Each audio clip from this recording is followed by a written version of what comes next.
you. I've never had music ever played it when I was introduced, but thank you very much for that. Thank you, guys. Good evening. My name is KT Rama Rao. I am a politician. I know most of you loathe politicians, most of you hate politicians. So I'll try and keep this simple, try and keep this as brief as possible.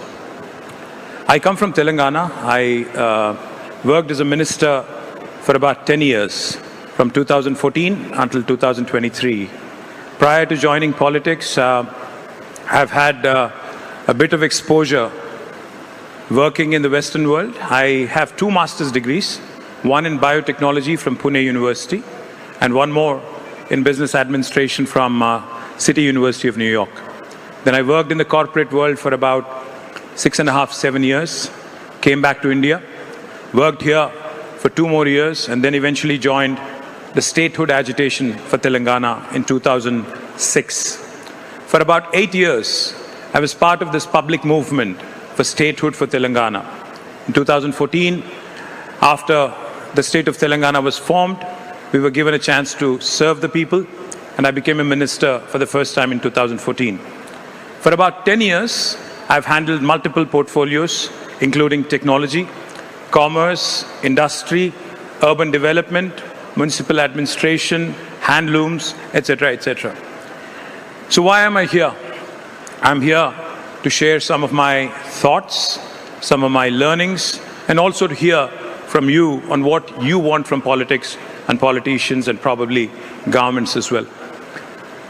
I wanted to start off by saying 2 things. One, when I look around, when I see you, I see a lot of restless people, trigger happy, quick to go on to the digital world, wanting to put out a statement, wanting to put out a post a story, set a reel, restless, young, ambitious, bold.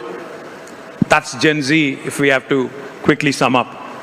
You're truly the DIY generation, not the do-it-yourself, but disruptive, imaginative, absolutely youthful generation is what Gen Z is all about.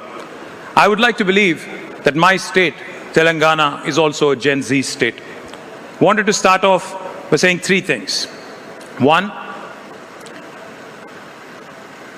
when we start looking at events like this, thank you NDTV for this wonderful gathering, because this is a unique opportunity for lawmakers, for politicians to interact, to mingle, to understand what Gen Z really wants. When I look through this room, I can think of 3 Gen Z journeys. One, of course, my children. I have a 20-year-old and a 16-year-old. So obviously, both Gen Z, and both of them, of course, grill me more than probably what Padmaja would, more than what any journalist could, on several issues of social relevance. 2, of course, I meet a lot of youngsters as part of my job. I interact with a number of youngsters. I talk to a lot of youngsters. I keep getting fresh bout of energy every so often when I speak to them. 3, my state, which has done tremendously well in the last 10 years. Gen Z has truly conquered, has truly led the charge on the digital mediums. You guys have literally taken the world by storm, across the world. I'm not even talking India, I'm not talking my state. One of the things that I can think of from my state, where Gen Z had a positive impact by way of social media activism, was as recent as about 3 months ago. In my state, in my city, Hyderabad, when the government of Telangana wanted to sell about 400 acres of forest land, Gen Z, in the form of Hyderabad Central University students, led the charge and started demanding answers from the government on why they're selling a valuable piece of urban lung space, which is also a demarcated forest. Went on for a while. Eventually, even though the government was non-responsive, this apex court of India, the Supreme Court, responded. Supreme Court came to the rescue, and eventually, because of Gen Z's media activism, social media activism, 400 acres of land in Hyderabad was saved purely because of that activism. Now, does that mean mere social media activism? Does that mean mere social media presence is enough? No. I think Gen Z also has to step in, understand that this is your moment. This is your moment to seize. Why am I saying that? Because as the world is getting older, India is getting younger. India's median age today is 27. More than 50% of India is less than the age of 35. This is your time, this is your opportunity under the sun. This is the opportunity that you can seize. In case you're thinking this lecture is getting really boring, let me give you 3 examples of how generations in the past, youngsters in the past, have redefined their country's destinations. In 1985, China and India. You all know China, you all use Chinese products, I'm sure. China and India both had a similar sized economy in 1985. But today, if you look back, exactly 40 years later, India's economy is around $4 trillion, whereas China is almost $20 trillion. They're 5 times bigger than us. In mid-1980s, we were similar in terms of GDP size. In terms of per capita, in fact, China was lower.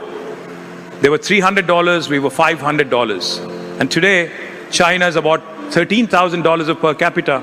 India is only $2,700. What happened? Where did we miss the bus? How did they race past us? I think one simple thing. They were focused on the best. They wanted to beat the best. They were focused on the US. They were wanting to be better than Europe.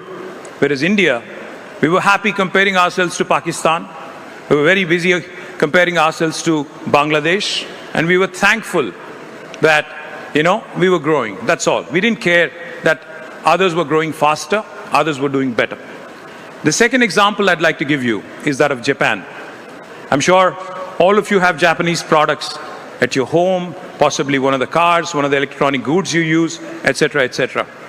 Now, Japan, for those of you who are probably familiar, you're Gen Z, so you're born post-97.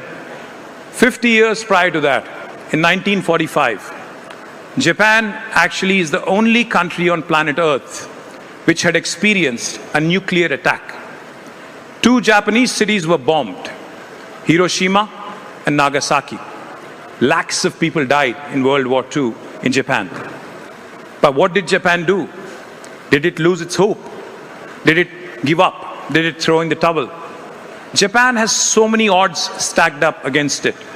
In terms of size, Japan is only 1/9 of India.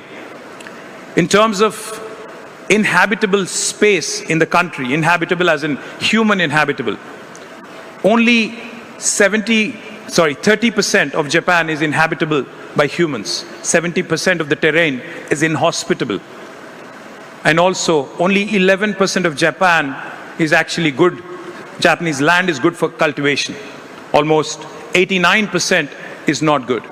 And also, Japan is frequently rocked by earthquakes, volcanoes, tsunamis. So there are natural disasters and then man-made disasters like atom bomb. But Japan didn't give up.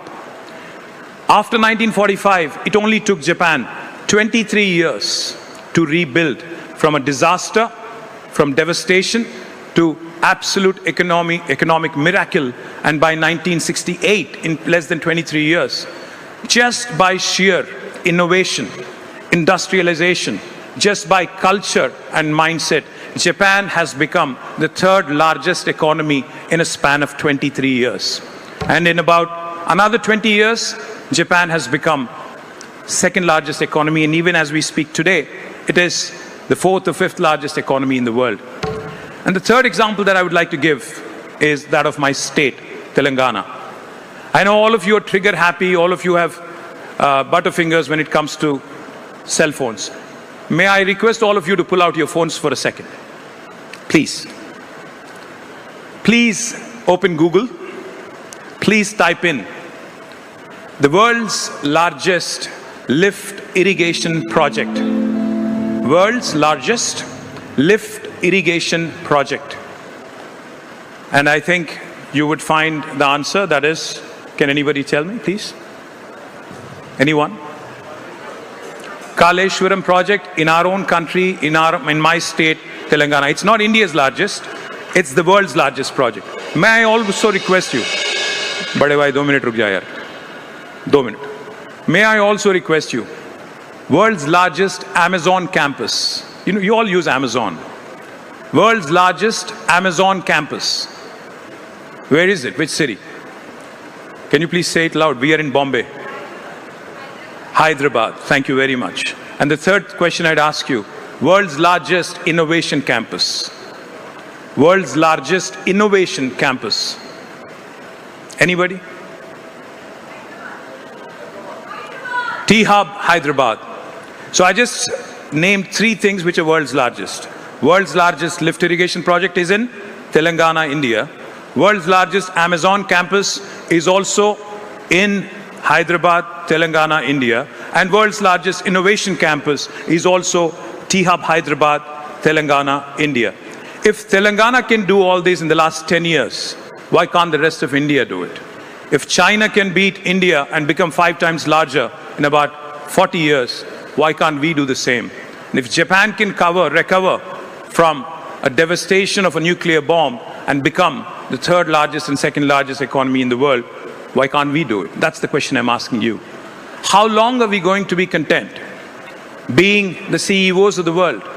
We take great deal of pride in Sundar Pichai, in Satya Nadella, Arvind, Shantanu Narayan, and many others who have done very well across the US. But name one Indian product which has truly been benchmarked by the rest of the world as the best in the business. Not one coming from India. If the co-founder of Perplexity, Arvind, can be an Indian guy in the US, why can't one of you in Gen Z from India, 37.7 crore Gen Z Indians, why can't you come out with something truly path-breaking? I'll leave you with 3 parting thoughts. I know Padmaja is looking at me because we have also some chat out there. 3 parting thoughts. What India needs today from Gen Z and what India needs from governments across the country is 3 things. And also from the industry is 3 things. India does not have the luxury of leapfrogging. हम बार-बार सुनते रहते हैं प्रधानमंत्री जी से कि 2047 तक India को फर्स्ट वर्ल्ड कंट्री बनाना है. India does not have the luxury. अगर बना है 22 साल में, we don't have the luxury of leapfrogging. We have to pole vault. We cannot leapfrog. The second thing I'll tell you, India does not have the luxury of inviting venture capital. We need our industry to open its purse strings. We need our industry to be adventurous. What India needs is not venture capital, but adventure capital. Also from Gen Z, what we need, what India needs to truly become first world country is not for you to come out with the next Amazon, not for you to come out, become the next Uber. I think best practices are dime a dozen. What we need from young Indians, what we need from Gen Z is next practices. We need you to redefine the world order. We need you, along with the governments and the industry, to work on next generation practices, next breakthroughs for the rest of the world. Because like I said, while the world is getting older, India is getting younger. And today, the opportunity that Gen Z has in India, there's never been a better time. Because governments are attentive, industry is attentive, capital is not a concern. You're only limited by your imagination, you're only limited by your ambition. And I'm sure with more and more such events, many of you will become innovators, many of you will become disruptors, many of you will truly come out with world-class products. I was just listening to Pawan, who's also from Telangana, by the way. Thank you for that that's enlightening inputs. Once again, thank you NDTV Yuva for giving us this opportunity. Truly delighted to be here. Cheers. Thank you.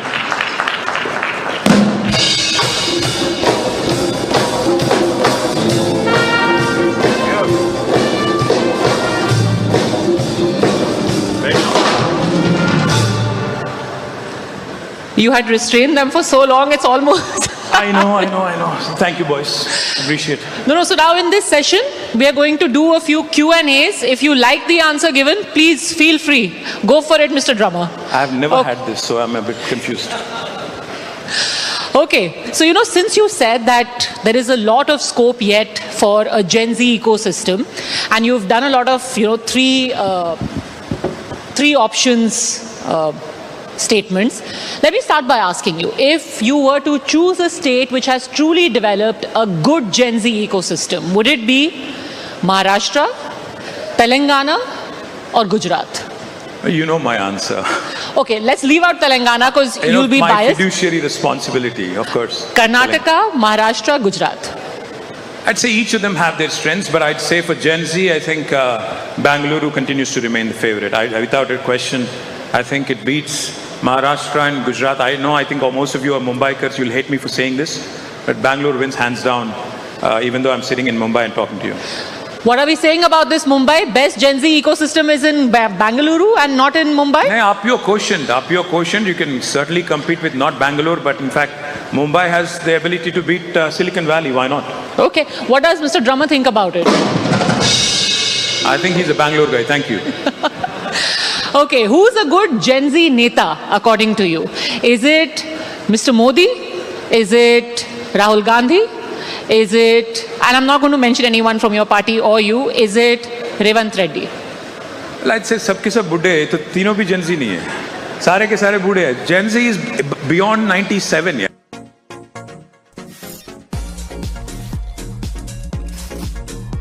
To Gen Z, no? Say, put it that way. Then I think I'd say right now, I only have 3 choices. Yes, only 3 choices. Only 3? Only 3. Caught between devil and deep sea. I don't know who to choose. So I'll probably play it safe and say Narendra Modi. Okay, if you had to give a 4th option of your own, who would you say? I think in our country, Yes, in India, our country, yes. I'd say that appeals to Gen Z. Who you think has got the pulse of Gen Z right? My friend Conrad Sangma, the Meghalaya Chief Minister, he plays very good guitar. I think he appeals to Gen Z more than any other politician because he's a very, very cool politician. I think You want to take a shot at it? I mean, if you want to be cool and acceptable. Unfortunately, I can't. I'm very bad. Okay, tell me this. Why is it that politics, even now, despite the fact that, you've got young people like yourself, people who've been educated abroad, people who are bringing a lot of, a very corporate background into politics, still has a very old boys club sort of image. Why is that? I mean, I think the question goes back to what you were saying a few minutes ago, the choices we have today. Unfortunately, a few, but it can be changed because especially after the advent of social media, we see unfiltered, unedited, direct, unadulterated feedback coming to us because otherwise, politics is not only an old boys club, politics is also a club of psychophancy and psychophants, unfortunately. So with social media's advent, I think the kind of feedback we've all been getting, the kind of direct, unfiltered feedback we've been getting is truly going to change India's politics in the next 10 years. That's something I truly believe. So let us talk probably another 5 years and 10 years from now and you'll realize that politics will have a lot of these youngsters also joining in, either directly or indirectly. I don't mean not everybody will become an MP or MLA, but at least they'll start participating in the process. They'll start taking more active interest because end of the day, politics decides your future. I mean, आपके मोहल्ले में road बनना है कि नहीं, आपके यहाँ जो एक मोहल्ला क्लिनिक बनाना है उसका मतलब किस कदर बनाना होगा, कैसे बनाना होगा. All these things ultimately, I think, have to be determined by us participating. Today, I don't see urban voters and Gen Z really participating in voting, but I'm hopeful that once they start participating actively, things will change. It won't remain an old boys club. We'll have a lot of infusion of youngsters as well. This immediate feedback, social media feedback, can also be a double-edged sword. It can be enlightening, but it can be rather nasty. Has there been something which you thought was just like, okay, great feedback, but was really raw, honest, and perhaps a little cruel? Yeah, when I give a terrible speech, I'm told directly कि आज का speech बहुत घटिया था, बहुत सीधा बोल देते हैं. So that's all right. It's perfectly fine because see, it's better to be told directly onto your face कि कुछ गड़बड़ है, rather than just living in your own fool's paradise thinking everything you do is absolutely brilliant. So I would any day want unfiltered, fresh, raw feedback and get unadulterated content directly from the my voters, What did you say so wrong in that speech कि बिल्कुल घटिया ही बोल दिया किसी ने आकर के? नहीं पता नहीं यार, किसी को पसंद नहीं आया होगा. होता है ना. I mean, not everything. See, I just said Bangalore is a better ecosystem. I'm sure Mumbai guys wouldn't like it. So, when somebody sees that, and especially media is very notorious for playing only those clips that they like. I'm not saying you, NDTV, but I'm just saying, So no, wait till you go and check your Twitter feed. There'll be some people there saying, "Kya ghatiya baat thi ye?" Mumbai is way better than this. Shayad. Even my kids actually don't spare me. So when I say something which isn't very interesting or which is a bit cliche, they're on my case. So. What is the most honest thing you said your children grill you the most? What's been the most cruel thing that your children have said to you? Cruel. Because children can be cruel. And they're unfiltered because they're your children, so. Absolutely, Well, last night I was asking my daughter, she's 16. So I was asking my daughter, what do Gen Z kids want a politician to say? She simply said, she was being kind to me personally, but she said, I don't think Gen Z really likes politicians, is what she said. Like, obviously, as you can see. So therefore, it's okay, I understand. But what they need to understand also is that everything that they do right now, or everything that they do from the time they get up till the time they go to bed, including GSTs and everything that affects their life, day-to-day life, are the decisions taken by politicians. So they better start getting involved. They better start paying attention. You spoke about the journey of your party. Obviously, it was born of a revolution. Yes. And at the forefront was your party, the TRS at that time. But the lifeblood was the youth of Telangana, the youngest people then. What happened? How is it that you stormed into power 10 years ago, 11 years ago, and then equally unceremoniously, if I may use the word, not really. You were ousted from power? No, not Why? really. I'll tell you why. Did the youth reject you? Did you not 10 years. figure out what the youth Gen Z of Telangana wanted? I'll tell you what. 10 years we were in government, we've been given an opportunity to serve. We did really well. And when we lost in 2023, it was not unceremonious. The difference between the victor and who came runner-up, which is us, was hardly 1.8%, which is about 4 lakh votes. There's nothing unceremonious about a loss in politics. Ultimately, end of the day, you have to take it in your stride. You have to reflect. You have to introspect. You have to come out with, what probably course corrective steps that you have to do. So one of the reasons could be that the youngsters in Telangana probably did not get what they want, possibly in the sense of the number of jobs we created in private sector versus the number of jobs that got created in government sector. We did not publicize well. And on the other hand, you had my opponent, Congress, which literally promised the moon. They promised 10 grams of gold in every marriage to a young lady's family. They promised scooties to young women who would go to college. They promised the moon, literally. I mean, it would probably take the budget of 4 southern states, to deliver on all the promises that they made, but people bought into it. That's why the difference was 1.8%, and we lost by a whisker. And I don't see it as a unceremonious loss whatsoever. Okay, but this was good communication. I think perception management, politics is about 3 kinds of management: people management, perception management, and also alignment of expectation management. So I think we failed possibly on one of the 3. So which politician, according to you, does the best in perception management?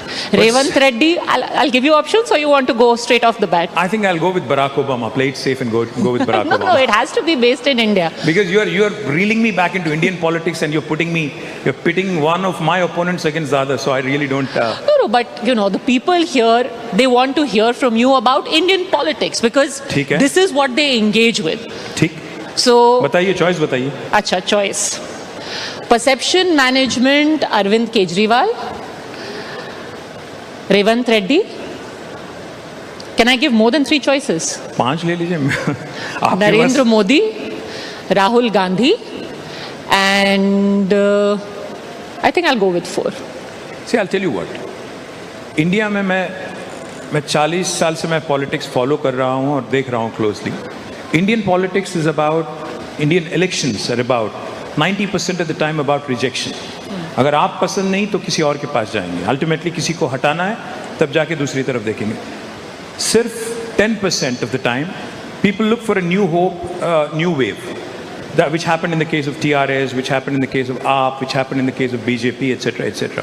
Otherwise, it's a status quoist kind of a politics. So, in terms of perception management, if you ask me, in the last 11 years, I'll confine myself to the last 11, 12 years, I'll say that Prime Minister Modi has done exceptionally well, even though, if you ask me in terms of what he has delivered to the nation, not much, but in terms of perception management, in terms of how, he gave this impression that he's done enough and more. Because, let me remind you, he promised that India will become a 5 trillion economy by 2022. Did not happen. He promised a home to every poor in India. Did not happen. He promised a null to every home. Did not happen. He promised 2 crore jobs to every year in the last 11 years. Did not happen. But he still continues to win. That means he's doing something right, which I believe is perception management and probably a little bit of media management as well. Really? 11 years purely on perception management? I would say so. And primordial emotion management, if I may also add.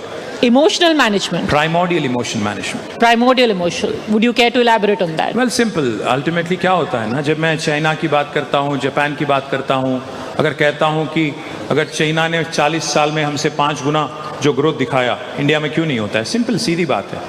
China तो focus है US पे, उसको चाहिए कि दुनिया में best बनना है, बट हम किस चीज़ पे फोकस्ड है?